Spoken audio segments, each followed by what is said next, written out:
ফেরেশতারা আসে, আসার পর তার এই দুই চোখের শেষ সীমানা যতটুকু যায়, মানে আমি আপনার সামনের দিকে তাকাইলাম, তাকানোর পর আমার দৃষ্টির শেষ সীমানা যতটুকু, ফেরেশতারা তার এই দুই পাশে দৃষ্টির শেষ সীমানা পর্যন্ত সারিবদ্ধভাবে বসে যায়। ফেরেশতারা তাদের সাথে কি থাকে? মাআহুম কাফনুম মিন আকফানিল জান্নাহ, ফেরেশতাদের সাথে জান্নাতের কাফনের কাপড় থাকে। সুবহানাল্লাহ। ওয়া হানুতুম মিন হানুতিল জান্নাহ, জান্নাতের সুগন্ধি থাকে। হাত্তা ইয়াজলিসু মাদ্দা বাসরিহি, ফেরেশতারা তার দৃষ্টির শেষ সীমানা পর্যন্ত বসে বসে অপেক্ষা করতে থাকে। সুম্মা ইয়াজিউ ইলাইহি মালাকুল মাউত, এক পর্যায়ে তার কাছে মৃত্যুর ফেরেশতা উপস্থিত হয়ে যায়। কে উপস্থিত হয়? মৃত্যুর ফেরেশতা। কোনো নাম বললেন না, খালি বলবেন মৃত্যুর ফেরেশতা। বলেন সবাই মালাকুল মাউত, বলেন এটাই বলবেন, বলেন মালাকুল মাউত। মালাকুল মাউত তার মাথার কাছে উপস্থিত হয়ে যাওয়ার পর ইমানদারকে ডাক দিয়ে বলে, আইয়াতুহান নাফসুল হামিদা, হে প্রশংসনীয় আত্মা, উখরুজি ইলা রাব্বিন রাদিন আন গায়রি গাদাবান ইলা রাহমাতিল্লাহি ওয়া রাহিম মিন রাইহানিল্লাহ। ইমানদারকে ডাক দিয়ে বলে, হে প্রশংসনীয় আত্মা, তুমি বের হও। আত্মাটা যখন বের হওয়ার জন্য বলে, হাদিসের মধ্যে আসছে তাসিলু কামা তাসিলুল কতরাতু মিন ফিস সিকা, এইভাবে বোতলের পানি যদি আপনি ফেলে দেন, পানি ফেলে দেওয়ার পর সর্বশেষ পানিগুলো যেমন আস্তে আস্তে ফোটায় ফোটায় বের হয়, ইমানদারের আত্মাটা এইভাবে আস্তে আস্তে বের করে নেওয়া হয়। তাসিলু কামা তাসিলুল কতরাতু মিন ফিস সিকা, পাত্রের মুখের পানি যেমন আস্তে আস্তে বের হয়, ইমানদারের আত্মাটা এইভাবে আস্তে আস্তে বের হয়। আত্মা বের হওয়ার পর মালাকুল মাউতের কাছে আত্মাটা থাকে। সামনে কারা বসা ভুলে গেছেন মনে হয়? ফেরেশতারা। ফেরেশতাদের সাথে কি আছে? জান্নাতের কাফনের কাপড় আর জান্নাতের সুগন্ধি। লাম ইয়াদউ ফি তরফি ফি ইয়াদিহি তরফাতা আইন, সামনের ফেরেশতারা বলবে আপনার কাছে এত রাখা লাগবে না, চোখের পলক পরিমাণও মালাকুল মাউতের হাতে আত্মাটা থাকতে দেয় না। তারা পাগল পারা হয়ে যায় ইমানদারের আত্মা নেওয়ার জন্য। ফেরেশতারা আত্মা নেওয়ার পর আত্মাটা সাদা কাফনের কাপড়ের মধ্যে পেঁচায়, পেঁচানোর পর এইভাবে বটে, বটার পর জান্নাতের সুগন্ধি ওই আত্মার পেঁচানো কাপড়ের উপর লাগা দেয়। ফায়াসাদুনা বিহি ইলাস সামা, ফেরেশতারা আত্মা নিয়ে আসমানের দিকে রওনা হয়। আসমানের দিকে যখন যায়, যাওয়ার সময় অসংখ্য অগণিত ফেরেশতারা আত্মা বহনকারী ফেরেশতাদেরকে ডাক দিয়ে বলে, ও ফেরেশতারা, এটা কার আত্মা, কোথায় নিয়ে যাও? ফেরেশতারা জবাব দেয়, ফুলান ইবনু ফুলান, এটা অমুকের সন্তান, অমুকের আত্মা, আল্লাহর কাছে নিয়ে রওনা করলাম। আচ্ছা তোমরা বুঝলা কিভাবে? ফেরেশতারা জবাব দেয়, তার আত্মা থেকে এত সুন্দর সুগন্ধি বের হয়েছে, এই পৃথিবীতে মা হুজিদাত আলাল আর এত সুন্দর সুঘ্রাণ আর কখনো কোথাও থেকে বের হয় না। আমার আপনার আত্মাটা এমন আত্মা হিসাবে যেন আল্লাহ কবুল করে। আত্মা নিয়ে প্রথম আসমানে যাবে। লাশ কই? ভুলে যায় না, লাশ কই? দুনিয়াতে। লাশ কই? আত্মা কোথায় যাচ্ছে? উপরে যাচ্ছে। প্রথম আসমানে যাওয়ার পর ফায়াস্তাফতিহুনা, অনুমতি চায়, আসমানের দরজা খুলে দাও। আসমানের দরজা খুলে দেওয়া হয়। আত্মা বহনকারী ফেরেশতারা প্রথম আসমানে যাওয়ার পর ফায়ুশাইয়ুহু মিন কুল্লি সামাইন মুকাররাবুহা, প্রত্যেক আসমান দিয়ে যখন আত্মা নিয়ে যায়, কাছে যে ফেরেশতারা থাকে তারা স্বাগত জানাইতে জানাইতে বলে, ইমানদারের আত্মা এটা, স্বাগতম স্বাগতম, যাও দ্বিতীয় আসমানে নিয়ে যাও। দ্বিতীয় আসমানের ফেরেশতারা এইভাবে স্বাগত জানাইতে জানাইতে এক পর্যায়ে 7 আসমানের উপর নিয়ে যায়। দেহ কই? সুবহানাল্লাহ। আর উঠো না, থামো। কত আসমানের উপরে উঠার পর বাস থামো। আমার ইমানদার বান্দার আত্মা নিয়ে আসছো। হ্যাঁ, এবার এক কাজ করো, তার আমল নামাটা একটা জগৎ আছে, ওই জগতে লেখা দাও, উক্তুবু কিতাব আব্দি ফি ইল্লিয়িন।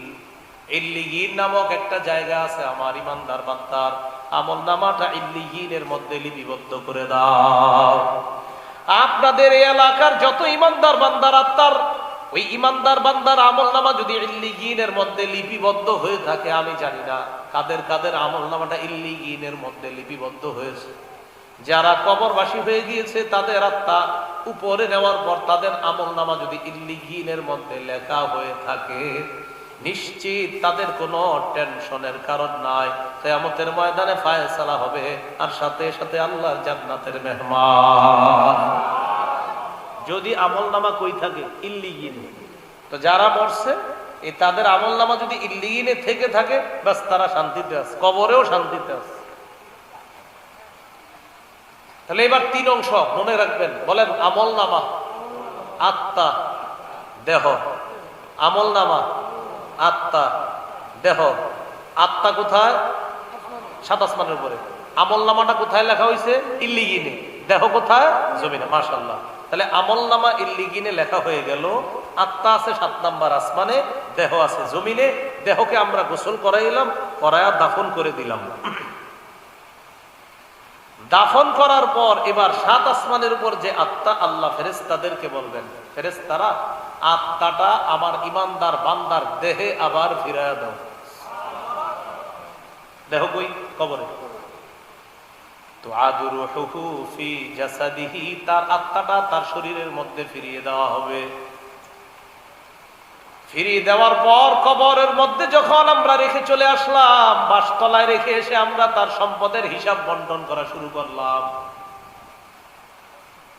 আর ওই দিক দিয়ে ইমানদার বান্দা যখন কবরের মধ্যে, ফায়াতিয়ানিহি মালাকান, 2 জন ফেরেশতা তার কাছে আসবে।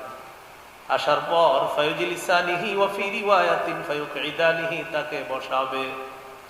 বসানোর পর তাকে 3টা প্রশ্ন করবে। 1 নম্বর, মার রব্বুকা, তোমার রব কে? তুমি জবাব দাও। ইমানদার জবাব দিবে, রব্বি আল্লাহ, আমার রব হলেন আল্লাহ। বলেন রব কে? আল্লাহ। দিল থেকে বলেন আল্লাহ, মুহাব্বতের সাথে বলেন আল্লাহ। আর এরকম শব্দই তো দুনিয়াতে নাই, আরো সুন্দরভাবে বলেন আল্লাহ। নবীজি শুয়ে রয়েছে, একটা হাদিস বলি, হ্যাঁ মনে রাখেন কোন জায়গায় আছে, 3 প্রশ্নে আছে। নবীজি শুয়ে রয়েছে, জিহাদের ময়দান থেকে ক্লান্ত হয়ে গেছে। সাহাবীদেরকে বললেন, তোমরা একটু বিশ্রাম নাও, আমিও বিশ্রাম নেব। আল্লাহ কাসাইফা বিশাজারাতিন, গাছে তরবারি ঝুলায়া নবীজি গাছের ছায়া ঘুমাইতেছে। হাদিসে আসছে নবীজির ঘুম খুব গভীর হইতেছিল, নবীজি হালকা নাক ডাকতেছিল। সুবহানাল্লাহ। আপনারা আবার ভাইবেন না যে নবীজির নাক ডাকা কেমন, আমার নবীর নাক ডাকাও সবচেয়ে সুন্দর। আমগো নাক ডাকা তো আপনি ঘুমাইতে পারবেন না, আমার নবীর নাক ডাকাও সুন্দর। তো রাসূল সাল্লাল্লাহু আলাইহি ওয়াসাল্লাম ঘুমাইতেছে, তরবারি গাছে ঝুলানো। এক ইহুদি নবীজিরে দেখছে, দেখা বলতেছে, কত চেষ্টা করলাম তোমারে মারার, মারতে পারি নাই, আজকে সুযোগ, তোমার তরবারি দিয়ে তোমারে শেষ করব। গাছ থেকে তরবারিটা নিছে, নেওয়ার পর নবীজির সাল্লাল্লাহু আলাইহি সাল্লামের দেহ মোবারকের সামনে এইভাবে দাঁড়াইছে, তরবারিটা এইভাবে নিয়ে ডাক দিতেছে, মুহাম্মদ, জোরে ডাক দিচ্ছে। তো নবীজি চোখ খুলছে, চোখ খুলে দেখে তরবারি নিয়ে একজন দাঁড়ায় আছে। আমি আপনি দেখলে কি অবস্থা হইতো যে আব্বা মাপ চাই, হ্যাঁ আপনি এটা কি নিয়ে রাখছেন এইভাবে তরবারি? নবীজি চোখ খুলে এইভাবে, মুখে চেহারায় আমাদের নবীর হতাশা পেরেশানির কোনো চিহ্নই নেই। উপরে কি নবীজি চোখ, হ্যাঁ কি বলো? তো ইহুদি কয়, মাইয়ামনাউকা মিন্নি, তোমাকে কে বাঁচাবে? নবীজি যে জবাবটা দিলেন, নবীর জবাবের সাথে আমরাও দিব জবাবটা। নবীজি বললেন আল্লাহ। কি বললেন? এই শব্দের এত পাওয়ার, কাঁপতে কাঁপতে ইহুদির হাত থেকে তরবারি পড়ে গেছে। এবার নবীজি তরবারি নিয়ে কয়, মাইয়ামনাউকা মিন্নি, তোমারে কে বাঁচায়? ইহুদি তো আল্লাহ বিশ্বাস করে না। নবীজিরে বলতেছে, আপনি ছাড়া আর কেউ নাই, আপনি আমারে বাঁচাইতে পারেন। তো নবীজি বললেন, সবাই ঘুমাইতেছে, সাহাবীরা, জানলে তোমার খবর আছে, যাও মাফ করে দিস।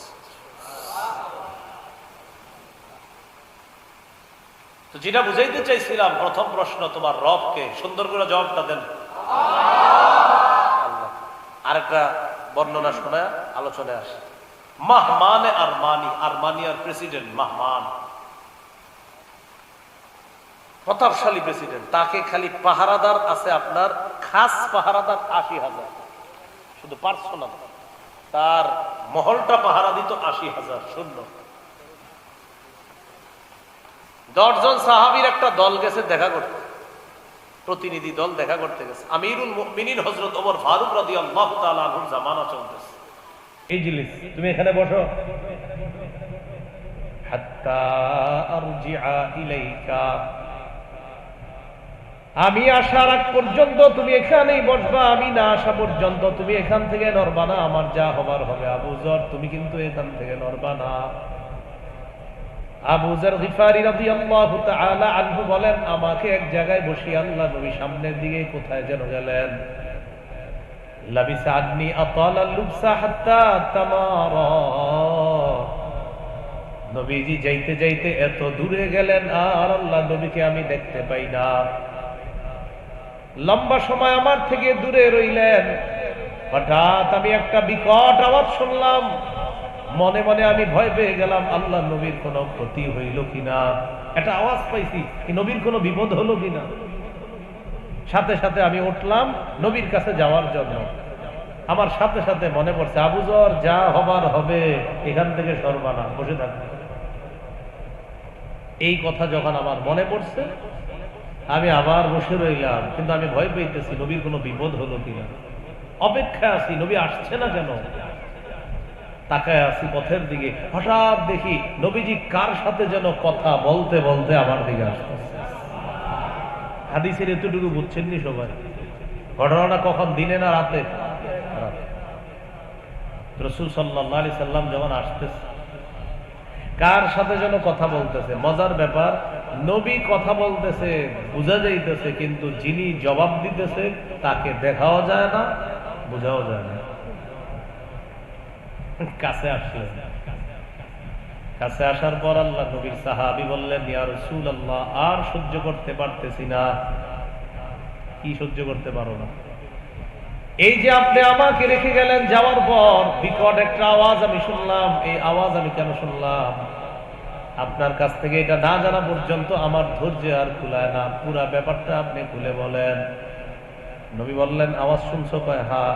কয় টেনশনের কিছু নাই, জিবরিল আমিন আসছিল, ওই জিবরিল আমিন আসার আওয়াজ তুমি শুনতে পেয়েছ। ওটা জিবরিল আসছে। হুজুর বুঝলাম। তারপর আপনি কথা বলছেন কার সাথে? কাউরে তো দেখলাম না। নবীজি বলেন, কথাও বলতেছিলাম জিবরিলের সাথে। হুজুর কি বলছে জিবরিল? নবীজি বললেন, জিবরিল আমাকে বললেন, বাশশির উম্মাতাকা আন্নাহু মান মাতা মিন উম্মাতিকা লা ইউশরিকু বিল্লাহি শাইআ দাখালাল জান্নাহ। নবী, আপনি আপনার উম্মতকে সুসংবাদ জানায়া দেন, শিরিক করা ছাড়া যদি আপনার উম্মত মারা যায়, ওই উম্মতকে আপনি জানায়া দেন, একদিন না একদিন ওই ব্যক্তি জান্নাতের মেহমান হয়ে যাবে। বলেন ইবাদত কতদিন? মরণ পর্যন্ত। বলেন ইবাদত কতদিন? আমাদেরকে কেন বানাইছে? বলেন ইবাদতের জন্য। কেন বানাইছে? ইবাদত কতদিন? এখন মরণটা কি শিরিক সহ না শিরিক ছাড়া হতে হবে? শিরিক ছাড়া হইলে তাহলে জান্নাত পাওয়া যাবে। আল্লাহ আমাদের সকলকে শিরিক মুক্ত ইবাদত করার তৌফিক দান করুন। এবার আসেন, আপনি বাংলাদেশের, আপনি যদি পলান যে না আমি বাংলাদেশে যেহেতু আমি মক্কায় চলে যাই, যেন আমার মরণটা আমার কাছে না আসে। সূরা আহজাবের 16 নম্বর আয়াতে আল্লাহ জবাব দিয়ে দেন, কুল্লা ইয়ানফাকুমুল ফিরার ইন ফারারতুম মিনাল মাউত। নবী, আপনি জানায়া দেন, মৃত্যু থেকে যদি তোমরা পালিয়ে বেড়াও, এই পালানো তোমাদের কোনো কাজে আসবে না। মৃত্যু থেকে যদি পালিয়ে বেড়াও, এই পলায়ন তোমাদের কোনো কাজে আসবে না। এবার আপনি একটা কাচের ঘর বানাইলেন, যে এই ঘরে আজরাইল যেন ঢুকতে না পারে, মালাকুল মাউত যেন আসতে না পারে, এরকম একটা ঘর বানাইছেন। একদম জানালা টানালা কিচ্ছু রাখেন না, এমনি তো মরবেন, আজরাইল আর কি করতে আসবে? তো যাই হোক, মালাকুল মাউত না আসলে তো মরবেন না। মালাকুল মাউত আসবে, আইসা আপনার জান নিবে। আপনি যেখানেই থাকেন আল্লাহ মালাকুল মাউতকে পাঠাবে, আপনার জান নিবে। কারণ আল্লাহ না চাইলে আপনি যতই বিপদে থাকেন আপনি মরবেন না, আল্লাহ চাইলেই মরবেন না। তা আপনি একটা কাচের ঘর বানাইছেন, একটা জানালা দরজা কিচ্ছু রাখেন নাই যেন মালাকুল মউত না আসে। আল্লাহ এটার জবাব দিয়ে দিছে সূরা নিসার ৭৮ নম্বর আয়াত, আইনামা তাকুনু ইউদরিকুমুল মাউতু ওয়ালাউ কুনতুম ফি বুরুজিম মুশাইয়াদা। যেখানেই থাকো মৃত্যু তোমাদেরকে পাকড়াও করবে। লোহার খাঁচার মধ্যেও যদি আবদ্ধ হও, মজবুত লোহার খাঁচার মধ্যেও যদি থাকো, এমন কোন ঘরের মধ্যেও যদি থাকো যে ঘরের মধ্যে কোনো মাকড়সা ঢুকারও কোনো জায়গা নাই, আল্লাহ তাআলা বলেন মৃত্যু সেখানেও তোমাকে পাকড়াও করবে, মৃত্যু সাক্ষাৎ করবে আপনার সাথে। এক সেকেন্ড আগেও না পরেও না, আল্লাহ যখন লিখে রাখছে তখনই মৃত্যু হবে। সূরা আরাফের 34 নম্বর আয়াত, সূরা ইউনূসের 49 নম্বর আয়াত, এই দুই আয়াতে আল্লাহ বলেন লিকুল্লি উম্মাতিন আজাল ইযা জাআ আজালুহুম ফালা ইস্তাখিরুনা সাআতাও ওয়ালা ইস্তাকদিমুন। প্রত্যেকটা মানুষের মৃত্যুর সময় নির্ধারণ করা, আগেও না পরেও না, ওই সময় মানুষের মৃত্যু হবে। মানুষ যদি এই কথা স্মরণ রাখতো আমার মরণের সময় আমার মরণ হবে, আগেও না পরেও না, তাহলে মানুষ অপরাধ করত না। ইবলিস কৌশলে মানুষকে এই মৃত্যু থেকে দূরে সরায় রাখে। মৃত্যু স্মরণ ইবলিস আসতে দেয় না। আমার আপনার হাতে যে প্রযুক্তি তুলে দিছে, এই প্রযুক্তিও আমার আপনাকে মৃত্যু থেকে দূরে সরায় রাখে। ইবলিস আমাদেরকে মৃত্যু ভুলিয়ে দেয়। প্রযুক্তির বদৌলতে বিভিন্ন কাজে আপনারা ব্যস্ত রাখবে। স্মার্টফোন যার আছে, মন না চাইলেও হঠাৎ মন চাইবে এরপরে একটু দেশের খবরটা দেখি, মন না চাইলেও চাইবে। দেশের খবর দেখতে গিয়ে ইবলিস বলবে এটাতে যখন দেখছো পাশের চ্যানেলটা একটু ঢুকো, সেখানে ঢুকানোর পর ইবলিস বলবে একটু ওয়াজ দেখো। নেক্সট শুরুতে আপনি ওয়াজ যখন দেখলেন, মাশাআল্লাহ ওয়াজ তো ভালো জিনিস, এবার ওয়াজ দেখার সময় ইবলিস আপনারে বুঝাবে এত অন্ধ নেকির কাজ করছই, তো একটু নিচেও ঢুকো। ওয়াজ তো মাশাআল্লাহ ভালো কাজ করলেন, এবার ওয়াজ দেখতে গিয়ে আরো অনেক কিছু দেখা শুরু করে। মোবাইল চালানো নিষেধ না, তো মোবাইলের অপব্যবহার তো নিষেধ। মোবাইল চালানো তো নিষেধ না, কিন্তু আপনি মোবাইল দিয়ে 24 ঘন্টার মধ্যে আপনি গুনাহ করেন বেশিরভাগ, তাহলে তো আপনার জন্য তো মুশকিল। যেমন আপনি বললেন আপনি নিয়মিত 5 ঘন্টা মোবাইল চালান, এর মধ্যে 4 ঘন্টা করেন গুনাহ, 1 ঘন্টা ওয়াজ শুনেন। 1 ঘন্টা শুনে ওয়াজ আর 4 ঘন্টা নাটক সিনেমা দেখে। বাবা আপনার মোবাইল চালানো দরকার নেই। এই তো ইবলিস আপনার পিছনে ভালোভাবে কাজ করতেছে, ও আপনাকে মৃত্যু থেকে দূরে সরায় রাখছে। ও প্রযুক্তি আপনার হাতে এমন ভাবে দিয়ে দিচ্ছে, হয়তো ফেসবুক নাই, ইউটিউব নাই, ও টুইটার, কোথাও না কোথাও আপনাকে ব্যস্ত রাখবেও। আপনাকে কেন? মৃত্যু থেকে তুমি দূরে থাকো, মৃত্যু ভুলে যাও। আর এই মৃত্যু থেকে যদি গাফেল করা যায়, মানুষের হঠাৎ মৃত্যু এসে যায়, মানুষ প্রস্তুতিরও সময় পায় না। আল্লাহ বুঝার তৌফিক দান করে। তাহলে বলেন আগেও পরেও নাকি নির্ধারিত সময় মৃত্যু? আগেও না পরেও না, ঠিক আল্লাহ যখন চান তখন। তো মৃত্যুটা যখন এসে যাবে, অনেকে আল্লাহর কাছে বলবে লাউলা আখখারতানি ইলা আজালিন করিব, আল্লাহ আমাকে আর একটু সুযোগ দিয়ে দেন, আমি দুনিয়ার মধ্যে আবার যেতে চাই। আল্লাহ তাআলা বলবেন কেন? জবাব দিবে ফাসাদদাকা ওয়া কুম মিনাস সালিহিন, আমি ভালো কাজ করতে পারি নাই, দুনিয়াতে যাব আবার দান সদকা করব, আমি ভালো ভালো কাজ করব। সূরা মুনাফিকুনের 11 নম্বর আয়াতে আল্লাহ বলে দেয় ওয়ালাই ইউআখিরাল্লাহু নাফসান ইযা জাআ আজালুহা, মৃত্যু যখন এসে যাবে কিছুতেই আল্লাহ কাউকে আর সুযোগ দিবে না। মৃত্যু আসবে, বলবে আল্লাহ একটু সুযোগ দেন, আল্লাহ বলবে লা ইউআখিরাল্লাহ, কিছুতেই আর সুযোগ দিব না তোমার। আমি তোমাকে যথেষ্ট সুযোগ দিয়েছি। অন্য আয়াতে আল্লাহ বলেন, আওয়ালাম নুআম্মিরকুম মা ইয়াতাযাক্কারু ফীহি মান তাযাক্কার, আমি কি তোমাকে এই পরিমাণ বয়স দেই নাই যে বয়সে তুমি ইবাদত করতে পারতা? আমি কি তোমাকে এই বয়স দেই নাই? দিয়েছি। এই জন্য আদম সন্তান শুধু বলে আমার আমার আমার। রাসূলুল্লাহ সাল্লাল্লাহু আলাইহি সাল্লাম সাহাবীদেরকে বললেন, সহিহ বুখারীর বর্ণনা, কিতাবুর রিকাব, কোমল হওয়া অধ্যায়, এই হাদিসটি ইমাম বুখারী আনছে। আপনারা বলেন তো, আপনাদের প্রত্যেকের সম্পদ এটা বেশি প্রিয় না আরেকজনেরটা প্রিয়, নাকি নিজেরটা প্রিয়? বলেন তো, সত্যি করে বলেন, কারটা? নিজেরটা। তাহলে বলেন তো, আমাদের সম্পদ আমাদেরটা আমাদের কাছে কি প্রিয়? এখন আমার ওয়ারিস যারা হবে, ওই ওয়ারিস আমার সম্পদ পাবে, তাহলে ওয়ারিসেরটা প্রিয় না আমারটা প্রিয়? বলেন, আমারটা। নবী সাহাবীদেরকে প্রশ্ন করলেন, আইয়ুকুম মালু ওয়ারিসিহি আহাব্বু ইলাই, আচ্ছা তোমাদের মধ্যে এমন কে আছে যার কাছে তার ওয়ারিসের সম্পদ বেশি প্রিয়?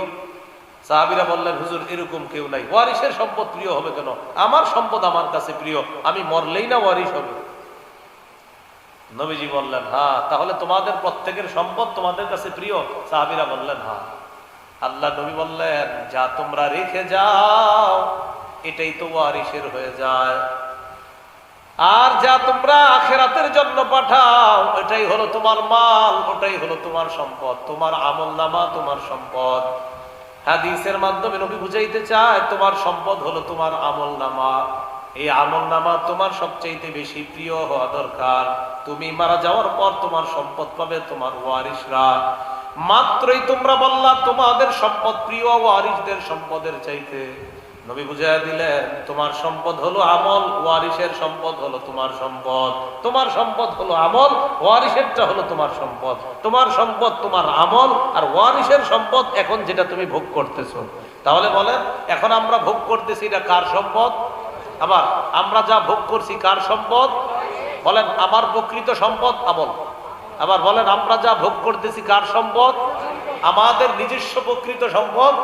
তো নবীজি বললেন, তোমার আমল হলো তোমার প্রকৃত সম্পদ। তো যেহেতু তুমি বললা তোমার সম্পদ তোমার প্রিয়, আমলটা একটু ভালো বানাও, মরার পর এটাই তোমার কাছে। তাহলে বুঝে থাকলে হাদিসটা বলেন তো, আমাদের সম্পদ কি? আমল। আমল আমাদের সম্পদ কি? আর যা ভোগ করতেছি, এই তো মাশাআল্লাহ, আমাদের সম্পদ কি? যা ভোগ করতেছি। নবীজি বলেন, প্রিয় কাঠটা বা আমারটা? তাহলে বলেন তো, প্রিয় কাঠটা? আমার সম্পদের নাম জানে কি? আমল। আর আমার যা ভোগ এটা কার? তো নবীজি বললেন, তোমার সম্পদ যদি প্রিয় হয় তো আমল নামা সুন্দর বানাও, কারণ এটাই তোমার সম্পদ। আর যা ভোগ করছো এটা ওয়ারিসের সম্পদ। কথা তো সত্য। আপনার মাটি দেওয়ার আগে আপনার যে মেয়ে ছেলেরা আছে না, ওই পাশের রুমে আলোচনা শুরু করে, তো আব্বারে তো কবর দেওয়া হবে। মেয়েরা আম্মারে গিয়ে, আম্মা আমরা তো বেশিক্ষণ নাই, চলে যাবো, কথাবার্তা তো হওয়া দরকার। এখনো লাশ পাশের রুমে, এই রুমে বুঝাইতেছে, তা আম্মা আমরা তো বেশিক্ষণ নাই, কি করা দরকার? মাসালা তো ঠিকই আছে, মেয়েরা পাবে। লাশ কবর দেওয়ার পর কান্দাকাটি করা শেষ। মেয়েরা একদিন দুই দিন থাকবে, যেদিন যাবে আর আগের দিন বলবে, ভাই তো আমরা তো একটু বসা দরকার, কি করা যায় না করা যায়। বুঝছেন, এইগুলো আপনি কামাইছেন তুমি। এটাই রাসূল সাল্লাল্লাহু আলাইহি সাল্লাম বললেন, যা ভোগ করছো এটা ওয়ারিসের, যা তুমি আখিরাতের জন্য সঞ্চয় করছো এটা তোমার।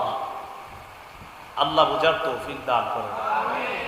قال رسول الله صلى الله عليه وسلم, নবীজি বলেন, ইয়াত্তাবিউল মাইয়িতা সালাসা, কবর পর্যন্ত মৃত ব্যক্তির সাথে তিনটা জিনিস যায়। কবর পর্যন্ত মৃত্যু ব্যক্তির সাথে তিনটা জিনিস যায়। এক নাম্বার আহলুহু, তার পরিবার যায়। দুই নাম্বার ও মালুহু, তার সম্পদ যায়। তিন নাম্বার ও আমালুহু, তার আমলনামা যায়। নবীজি বলেন, ইয়ারজিউ ইসনান, দুইটা ফিরে আসে, ওয়ায়াবকা ওয়াহিদ, একটা থেকে যায়। ইয়ারজিউল মালু ওয়াল আহাল, আল্লাহ নবী বলেন সম্পদও ফিরে আসে, পরিবার ফিরে আসে। ওয়ায়াবকাল আমাল, আমলনামা থেকে যায়। তাহলে বলেন তো, পরিবার আর সম্পদ কবরে যায় নাকি চলে আসে? কবরে যায় কি? এটা আমার সম্পদ। আল্লাহ কথাগুলা বোঝার তৌফিক দান করেন। আবু দাউদের বর্ণনা, বারা ইবনে আযিব রাদিয়াল্লাহু তাআলা আনহুর বর্ণনা, তিনি বলেন, খরজনা মা রাসূলিল্লাহি সাল্লাল্লাহু আলাইহি ওয়াসাল্লাম ফি জানাজাতি রাজুলিন মিনাল আনসার। আমরা আল্লাহ নবীর সাথে এক আনসারী সাহাবীর জানাজায় রওনা করছি। তো দেখবেন আপনাদের এলাকার উত্তর পাড়ার মানুষগুলা যদি দক্ষিণ পাড়া কারো জানাজা পড়তে যায়, যাওয়ার সময় মাঝখানে বাসতলায় দেখবেন কবর হচ্ছে। তো আপনাদের মাঝে আলোচনা হয়, আচ্ছা এখানেই তাকে কবর দিবে, তাই না? হ্যাঁ, তো একটু কবরটাও আমরা অনেকে দেখি, মানে লাশ দাফনের আগেই কবর দেখি, এরকম হইতে পারে না? নবীজি যার জানাজা পড়তে বের হইছে, যাওয়ার সময় দেখি কি একদল মানুষ কি যেন করতেছে। তো নবীজি বললেন, আচ্ছা এখানে কি হয়েছে, কি হয়েছে? তো বলতেছে, হুজুর কবর খনন করা হচ্ছে। আচ্ছা তাই নাকি? তো দেখবেন প্রচন্ড ভিড়ের মধ্যে আমরা কি করি, এ ভাই একটু চাপো তো দেখি কি হয়েছে। নবীজি সাহাবীদেরকে এইভাবে সরায় নিজে সামনে যাইতেছে।